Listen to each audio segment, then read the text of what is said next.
La prima cosa che chiedono è di vedere garantita le cure e la salute, è la preoccupazione principale di tutti e lo è in una regione dove, lo premetto sempre, sicuramente ci sono delle eccellenze e dobbiamo dirlo con chiarezza, ci sono luoghi in Italia dove questi servizi che in Veneto ci sono non sono garantiti, quindi non siamo qui a sparare a zero rispetto a quello che c'è, però crediamo che ci sia una sanità che viene raccontata dalla regione molto diversa da quella che poi i cittadini percepiscono. C'è una regione Veneto che racconta nelle classifiche nazionali di aver azzerato le liste d'attesa, io credo che questa sia una delle più grandi offese che si possano fare ai cittadini veneti, perché poi invece il cittadino che telefona al CUP per prenotare una visita specialistica si trova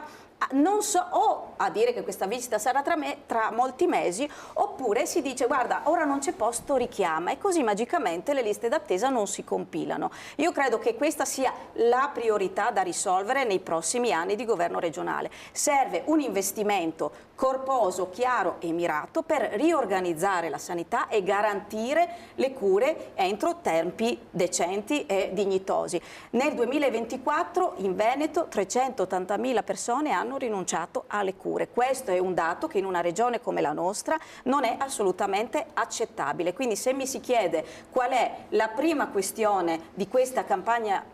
elettorale per le regionali, è risolvere un problema che in Veneto c'è e che credo che nemmeno la maggioranza uscente possa negare.